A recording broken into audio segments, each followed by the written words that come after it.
It often starts quietly. You don't remember the exact moment it began, only that somewhere between childhood and now, you learned that peace was something you had to earn, that affection was conditional, that love was a reward for good behavior, not something you deserved just for being you. Maybe it was the look your father gave you when you spoke out of turn, or the silence your mother used when you disappointed her. You didn't understand the rules, only the consequences.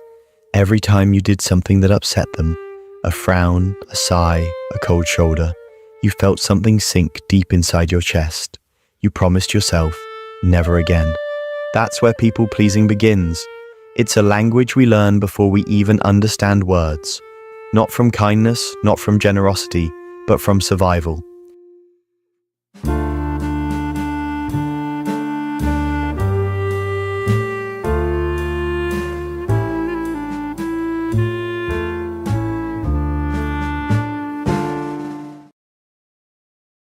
When your safety, your belonging, and your sense of worth are tied to how happy you make others, you grow up believing that harmony is your responsibility. You think your job is to fix the mood, to fill the silence, to make everything okay, even when it's not. And that's the heartbreaking truth. People-pleasing often starts as a child's strategy to stay loved. Most people think people-pleasers are just nice, overly generous, maybe too empathetic. But that's not what's really happening. Deep down, people-pleasers are afraid that if they say no, they'll lose love. Afraid that if they disappoint someone, they'll be abandoned. So they bend themselves into shapes that don't even look like them anymore. They smile when they're angry. They agree when they're exhausted. They apologize for things they didn't do. And every time they do it, they move further away from themselves. You might not realize it, but your nervous system remembers those early lessons. Every scolding that taught you to stay quiet. Every argument that taught you that emotions are dangerous. Every unspoken rule that told you to be easy, calm, and compliant. Those weren't just moments, they were blueprints. The human brain develops by association. When you're young, your brain wires safety with whatever keeps you from being punished or rejected. So if being good meant staying quiet, that's what you did. If being useful meant putting everyone's needs before yours, that's who you became. And over time, your sense of self becomes a reflection of everyone else's expectations. That's what people-pleasing really is. Not a flaw, but a coping mechanism that outlived its environment. But here's the problem. When you grow up, that mechanism doesn't stop running. Even though you're not that powerless child anymore, your body doesn't know that. It still reacts like you'll be punished if someone's upset. It still floods with anxiety when you imagine someone being disappointed in you. And so, you keep performing, keep smiling, keep agreeing, because somewhere deep down, you still believe your safety depends on it. Think about how often you say yes when you mean no. How often you agree just to avoid tension. How often you overthink what someone might think of you, replaying conversations in your head, scanning for the moment where you might have said something wrong. That's not weakness. That's conditioning. For many people, it starts with emotionally unavailable parents. Parents who are unpredictable, inconsistent, or emotionally distant. One day they're loving, the next day cold. One moment they're proud of you, the next they're disappointed. So you learn to monitor their moods like a radar, scanning for emotional storms before they arrive. You start shaping your behavior around their reactions. You study every tone, every sigh, every facial expression, because that's how you survive in that house. And slowly, you become someone else. Someone quieter, someone agreeable, someone who doesn't cause trouble. You don't even realize it's happening. You just learn that your emotions are inconvenient, that your needs are too much, that your boundaries make people pull away. So you bury them. You smile instead. You fix things. You make jokes. You become the peacekeeper. The one everyone loves because you never make them uncomfortable. But inside you're tired, because you can only hold your breath for so long before it starts to hurt. The saddest part? Many people pleasers mistake their exhaustion for kindness. They say, I just care too much, or I don't like conflict. But beneath that is fear. The fear that if you stop giving, no one will stay. Psychologists call it fawning, a trauma response alongside fight, flight, and freeze. When faced with threat or disapproval, Instead of defending yourself or running away, you appease. You say whatever keeps the peace. You try to make others happy so that you don't feel unsafe. It's not that you want to betray yourself. It's that your body doesn't know any other way. And over time, this habit bleeds into everything. Your work, your relationships, even your friendships. You become the reliable one, the one everyone goes to, the one who fixes everything but themselves. You think if you're good enough, calm enough, accommodating enough, people will finally see your worth. But instead, they start expecting it. They stop seeing it as kindness and start seeing it as your role. You become invisible, hidden behind your own politeness. But here's what most people don't realize. Being a people pleaser doesn't actually make people love you. It just makes them comfortable. And there's a difference. Comfort is temporary. Love is unconditional. When you live your life trying to be what everyone needs, you rob them of the chance to love who you actually are. Because how can they love you when you never show them? That's why so many people pleasers feel lonely, even when they're surrounded by people. They give and give, hoping that one day someone will give back. But love born from compliance isn't love. It's control in disguise. So what can you do? First, you have to unlearn what your childhood taught you. That's not easy. It means confronting the uncomfortable truth that maybe your parents weren't always right about what love looks like. Maybe their version of good was really just quiet. Maybe their version of respect was really obedience. See, our parents don't always mean to hurt us. Many of them were doing the best they could with what they knew. But pain doesn't disappear just because it was unintentional. You can forgive them and still acknowledge what it did to you. Because pretending it didn't matter is how people-pleasing survives. Every time you silence yourself to keep someone else comfortable, you repeat the story your childhood wrote for you. You tell yourself, my needs don't matter. My truth isn't welcome. My peace doesn't belong to me. But what if you started writing a different story? What if you stopped apologizing for existing the way you do? The truth is, saying no isn't cruel. Setting boundaries isn't selfish. Disappointing people isn't a failure. It's honesty. It's growth. It's the process of becoming real again. Because here's the secret no one tells you. You don't have to earn love by pleasing people. You earn love by being authentic. The more you chase approval, the more it runs away. But the moment you stop performing, when you finally let people see your flaws, your limits, your truth, that's when real connection begins. Of course, that's terrifying. If your whole life has been built on keeping people happy, being authentic feels dangerous. It feels like walking into a storm without an umbrella. You'll want to run back to old habits. You'll want to apologize for being yourself. But remember, courage isn't the absence of fear. It's doing it anyway. Every time you say no and survive, your nervous system learns that you're safe. Every time you share a truth and someone stays, you prove your brain wrong. You rewire what love means. And little by little, you start to realize that love isn't something you have to win. It's something you can build with honesty, with respect, with boundaries. It's not your job to keep everyone happy. It's your job to be whole. But the healing process doesn't start with saying no to others. It starts with saying yes to yourself. Yes to rest. Yes to honesty. Yes to imperfection. Yes to your own peace. Because when you stop trying to fix everyone else's emotions, you finally have space to feel your own. And that's where you meet yourself again. Beneath the masks, beneath the compliance, beneath the years of pretending everything's fine. You meet the version of you that existed before fear. The one who didn't need to perform. The one who simply was. That's the version of you that deserves to lead now. But here's something powerful. People-pleasing doesn't mean you're broken. It means you were wise enough to survive something that required self-erasure. It means you learned empathy in chaos, softness in noise. You became emotionally intelligent because you had to read people to stay safe. That sensitivity isn't your weakness, it's your superpower. The goal isn't to kill your kindness, it's to free it from fear. True kindness isn't about keeping peace at your expense.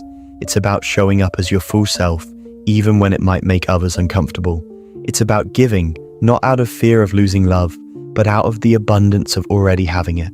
And that shift changes everything. You begin to notice the difference between connection and compliance. You begin to feel the quiet strength of a well-placed boundary. You begin to realize that saying no isn't rejection, it's direction. It points you back to what actually matters.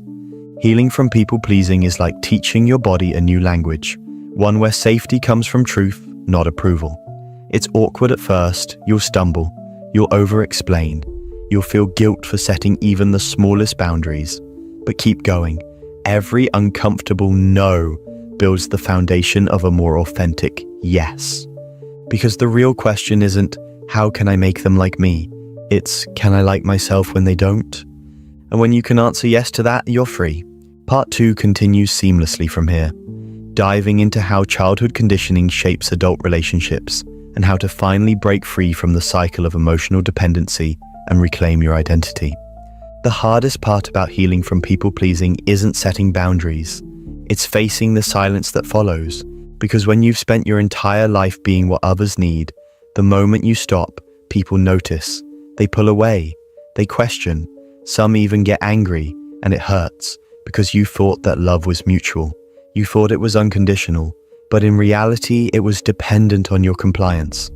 That's the moment most people-pleasers relapse. The guilt feels unbearable. The fear returns. You start to think, maybe I am being selfish. But you're not. You're just not feeding a system that survived on your self-erasure anymore. You're not broken for wanting to be seen. You're just used to being invisible. And that's why the first stage of healing is grief. Grieving the love you never truly received. Grieving the childhood where you had to earn peace. Grieving the relationships that only survived because you carried them. Because to stop people-pleasing, you have to admit something painful. You were trained to believe your needs were a burden. That belief doesn't vanish overnight. It lingers in small moments, in how you apologize when you haven't done anything wrong, in how you downplay your achievements so you don't make anyone uncomfortable, in how you over-explain when you simply mean no. These habits feel harmless, but they're symptoms of a deep misunderstanding about love and worth. You learn that love is something you buy with good behavior, that safety is something you earn by never being inconvenient. So you became a master of adaptation, a shapeshifter who could blend into anyone's expectations. But when you always adapt, you forget who you were before you started bending.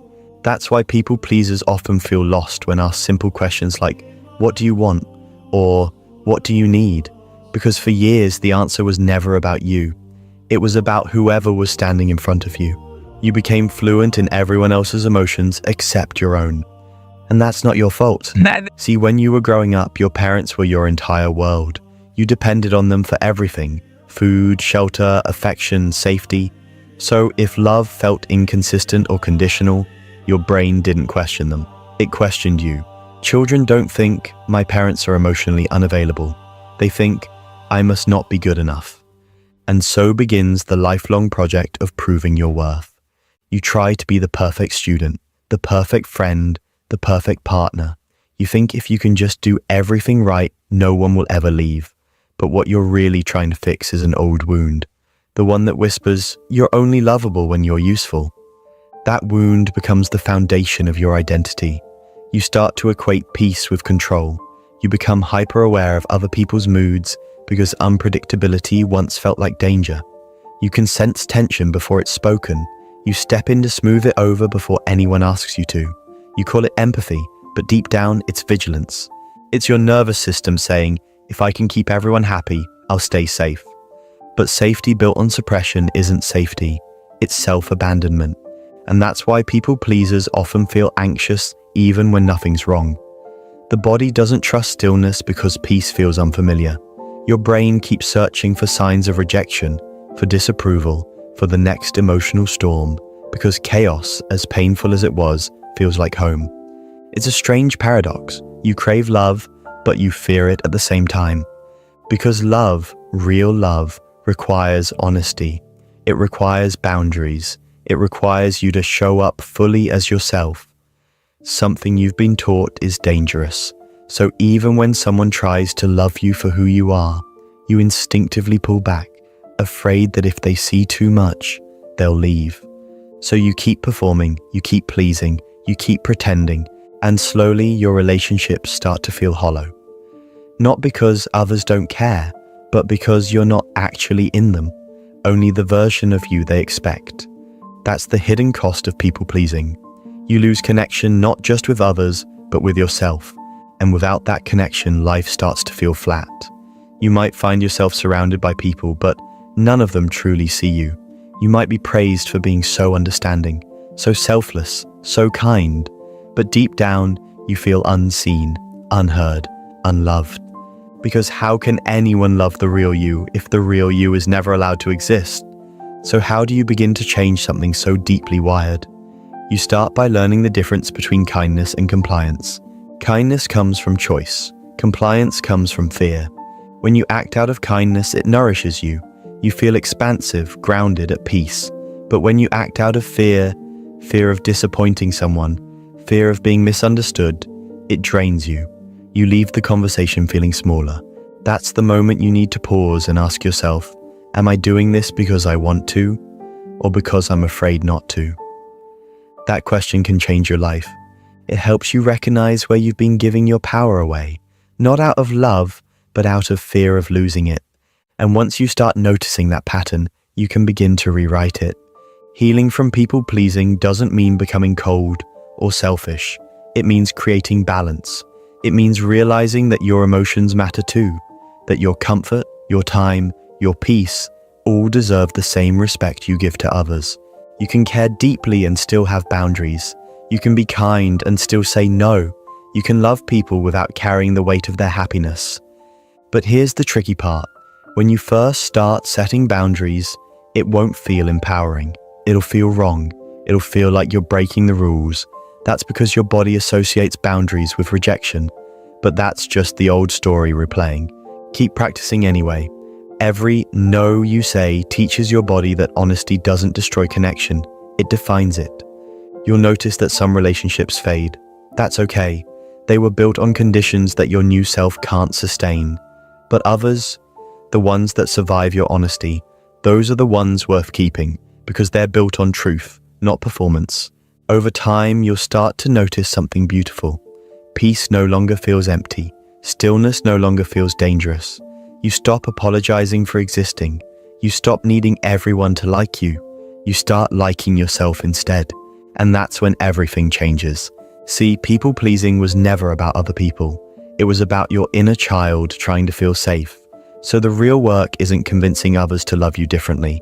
It's learning how to love yourself in the way you always needed. That means reparenting yourself. It means becoming the adult that younger you needed. Someone who says, you don't have to earn love. You already are it. You can start small. The next time you feel guilt for saying no, remind yourself, this discomfort is growth. The next time someone is upset with your boundary, remember, their reaction doesn't define your worth. The next time you catch yourself over-explaining, stop mid-sentence and take a breath. You don't owe the world justification for existing. That's how you slowly reclaim your life, one moment of self-honesty at a time. And here's what you'll eventually realize. Peace isn't found in keeping everyone happy.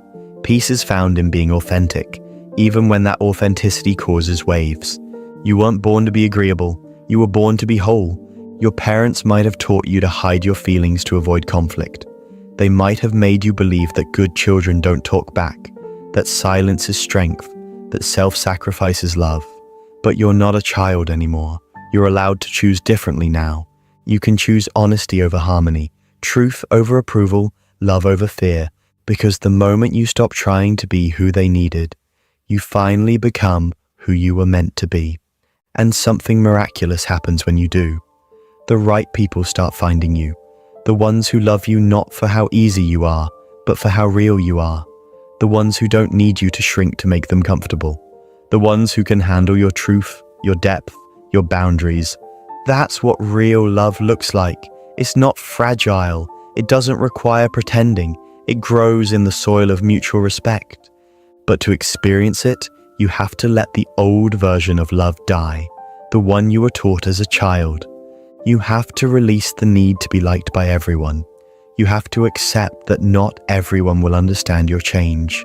Some will call you distant, some will call you cold, but the truth is, you're finally becoming whole. Because you can't build real connection on self-abandonment. You have to show up as yourself, even when it feels risky, and in that process, you'll realize something profound. The peace you were always trying to create outside of you was waiting inside you all along. You just needed to stop betraying yourself to find it. So, when you feel that familiar urge to fix everything, to please everyone, to smooth over every rough edge, pause. Take a breath. Ask yourself, what does my truth need right now? Because that voice, the quiet one that's been buried under years of compliance, that's the voice of your freedom. You don't need to silence it anymore. You don't need to apologize for it. You just need to listen, and maybe, for the first time, believe it. Because your worth was never measured by how much peace you keep for others. It's measured by how much truth you can hold within yourself. So stop trying to be perfect. Stop trying to be easy. Start trying to be real. You deserve relationships that don't require performance. You deserve peace that doesn't depend on silence. You deserve to exist without shrinking. Because love in its purest form doesn't demand that you disappear. It asks you to return, fully, honestly, unapologetically, to yourself. And that's the moment you stop being a people pleaser and start being a person again.